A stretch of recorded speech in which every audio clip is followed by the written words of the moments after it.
सवाल था कि मेरे मन में यदि प्रारब्ध से संबंध लेकर आए हैं, जैसे मान लीजिए हमारा पिछले जन्म में किसी से बहुत द्वेष रहा है और वो इस जन्म में माता है या पति है, कुछ भी है, तो उस संबंध को त्याग देना उससे मुक्ति है या उस संबंध को निभाना और भोग लेना मुक्ति है। तो यहाँ पे कई लोगों ने उनको जवाब दिए भी हुए हैं और ठीक हैं वो जवाब भी। तो सबसे पहले तो मैं यहाँ पर ये कहना चाहती हूँ कि एक जो हमारा जवाब रहता है कि आप साक्षी भाव में देख लीजिए। हाँ, जवाब बहुत अच्छा है, परफेक्ट आंसर है, कोई बुराई नहीं है उस जवाब में। लेकिन हमें ये भी देखना होता है कि सवाल कौन पूछ रहा है ना। ये तो जो ज्ञान मार्गी का ही सवाल है। और वहाँ पे किसी और ने भी ये कमेंट किया है कि अगर पीड़ा हो, अगर परेशानी हो, अगर हम साक्षी भाव नहीं रख सकते तो क्या करें। तो ज्ञान के पॉइंट ऑफ व्यू से ये जवाब देना बहुत आसान है। और मुझे कभी कभी ना ऐसा लगता है कि ज्ञान मार्गियों को जैसे गुरुजी ने कुंजी दे दी है। उनका ये तरीका उनका ये पर्पस नहीं था, लेकिन सबको एक कुंजी मिल गई है कि कोई भी सवाल हो आप एक जवाब दे सकते हैं कि हाँ, साक्षी भाव में रहो। बहुत आसान जवाब है, परफेक्ट जवाब है, पर वो इतना परफेक्ट जवाब भी नहीं है ना, क्योंकि ये सवाल व्यवहार में आता है। तो हमें ये भी समझना ज़रूरी है कि सवाल कहाँ से आ रहा है। तो इसलिए मैं यहाँ पर ये कहना चाहूँगी कि दोनों चीज़ें ही मुश्किल हैं। ऐसा मत सोचिए, पहले तो ये जो है कि इसमें तो नहीं जाते कि हमें नहीं पता कि पिछले जन्म में द्वेष है नहीं है, क्या रहा है, कौन जाने क्या था, तो उस चक्कर में घुसना ही नहीं है हमें। हाँ, अभी हम क्या जान पा रहे हैं कि कोई हमारी ज़िंदगी में है, चाहे वो माता है या पति है या बच्चा है या कोई सास बहू, जो भी कोई है, उनके साथ हमारा चल नहीं रहा है, हमारी वाइब्रेशन मैच नहीं हो रही है, हमारी वेवलेंथ मैच नहीं हो रही है और उससे हमें दुख पहुंच रहा है। तो अब हम क्या करें, उनको छोड़ें या फिर उनसे निभाएं, क्या करना चाहिए। दोनों ही चीज़ें हो सकती हैं, दोनों ही सही भी हैं और दोनों ही दुखदाई भी हैं, ठीक है। ऐसा नहीं है कि आप उसको त्याग देंगे तो सुखी हो जाएंगे और अगर या आप उसको निभा लेंगे और भोग लेंगे तो उससे मुक्ति हो जाएगी या वो सही रहेगा। दोनों में अपनी अपनी परेशानियां आएंगी। जब हम किसी का सोचते हैं कि त्याग कर दिया, तो मन जो है वहाँ पे भी परेशानी इकट्ठी करता है, समाज भी करता है और आपका मन भी आपको इतने आराम से नहीं रहने देता। और अगर आप निभाने का डिसीजन लेते हैं कि हाँ, मुझे तो भोगना है और निभाना है, वो भी आसान नहीं है, ये तो हम सब जानते हैं, क्योंकि साथ में रह के कितना भी हो वो मन आपको परेशान करेगा। तो क्या करें, ये है बहुत बड़ा सवाल कि क्या करना चाहिए।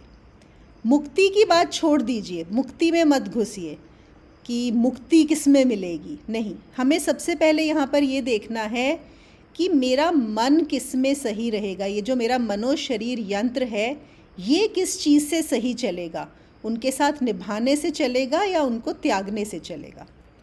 तो यहाँ पर मैं कृष्ण प्रिया को ये बोलना चाहूँगी कि आपको देखना है कि कौन सी चीज़ आपको ज़्यादा सही लग रही है उस वक्त, क्योंकि ये हर रिश्ते के साथ बदल सकता है।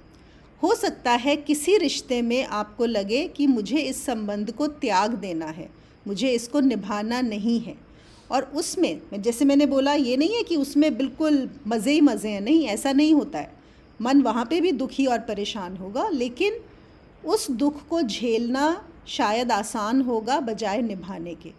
तो किसी रिश्ते में आप देखेंगे कि आपका मन बोलेगा कि मुझे इसको त्याग देना है, मुझे और ये नहीं निभाना, और किसी रिश्ते में आपका मन बोलेगा कि नहीं, इस संबंध को निभा लेना है, इसको भोग लेना है, मुझे वही सही लग रहा है। तो सिचुएशन बाय सिचुएशन और आपके मन की उस समय आपको सुननी है कि क्या लग रहा है, और इस चीज़ के लिए तैयार रहना है कि थोड़ा दुख दोनों में ही होगा, दोनों में ही होगा। हमारी ज़िंदगी में बहुत सारी ऐसी सिचुएशंस आ जाती हैं कि जिसमें हम कोई भी आंसर ऐसा नहीं होता, कोई भी सोल्यूशन ऐसा नहीं होता कि जो परफेक्ट है, जहाँ पे हमें सुख ही सुख मिलेगा। अगर वो हो जाए तो दिक्कत ही नहीं है, फिर तो हमें कॉन्फ्लिक्ट ही नहीं आएगा। कॉन्फ्लिक्ट हमारा आता ही इसीलिए है कि दोनों में ही दुख है। जैसे एक मुहावरा है ना, एक तरफ कुआं और दूसरी तरफ खाई। अब आपको क्या ज़्यादा पसंद है, कुएं में गिरना है कि खाई में गिरना है? गिरना तो दोनों में ही है, तो आप चूज़ कर लीजिए, बस इतनी आपको फ्रीडम है। तो वैसे ही करना है। और जहाँ तक है कि साक्षी भाव में रहना, हाँ, जो साक्षी भाव में रह सकता है उसका ये प्रश्न ही नहीं आएगा, है ना।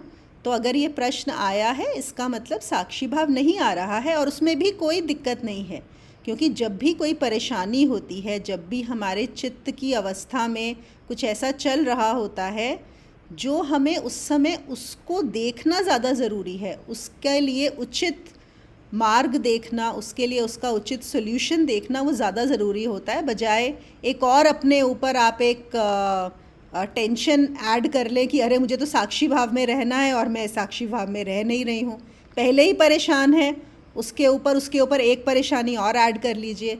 तो बिल्कुल ऐसा बिल्कुल भी नहीं होता। माया में है, माया में माया के सॉल्यूशंस काम आते हैं। चित्त की परेशानियां हैं, यहाँ पे चित्त के ही हमें सॉल्यूशंस काम आएंगे।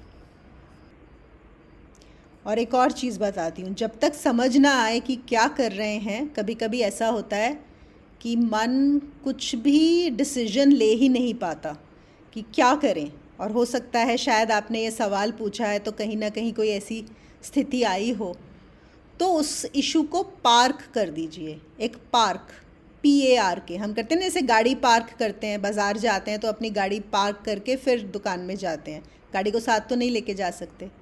तो कभी कभी डिसीजंस को भी पार्क करना भी एक अच्छा निर्णय रहता है कि जब तक मुझे खुद को अंदर से क्लैरिटी नहीं आ रही, कभी कभी हम अपने ऊपर ना बहुत ज़्यादा बोझा डालते हैं कि मुझे क्या करना चाहिए, क्या करना चाहिए, कुछ समझ में नहीं आ रहा है, और लगता है कि जैसे अभी डिसीजन लेना है, अब मुझे डिसाइड करना ही है कि मुझे क्या करना है।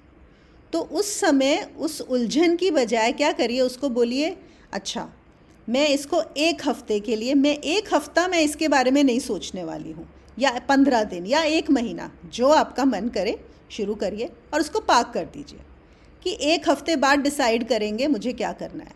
1 हफ्ता बस उसको छोड़ दीजिए, फिर अपना लाइफ एंजॉय करिए। 1 हफ्ते के बाद फिर उठाइए, सोचिए, देखिए कुछ जवाब आ रहा है कि नहीं आ रहा, नहीं आ रहा फिर से पार्क कर दीजिए।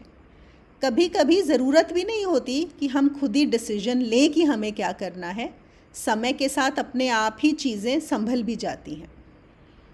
तो और ये हर चीज़ में आपको, ये तो एक बड़ा चीज़ है, लेकिन छोटी मोटी चीज़ें भी होती हैं ना, जब भी कुछ समझ में ना आए ना कि क्या करें, तो थोड़ा समय दीजिए उस चीज़ को। अभी रात को ही डिसीजन क्यों लेना है, सोचिए अच्छा अभी तो आज रात को अच्छी नींद सो लूँ, सुबह उठ के सोचूंगी क्या करना है। सुबह उठ के सोचिए, सुबह भी दिमाग में ना आए तो बोलिए कल सोचेंगे, है ना। उसको थोड़ा सा पोस्टपोन कर दीजिए अपने। उसमें क्या होता है, मन को थोड़ा शांति आ जाती है, थोड़ा मन भी सेटल हो जाता है, और फिर हम निर्णय भी सही ले पाते हैं।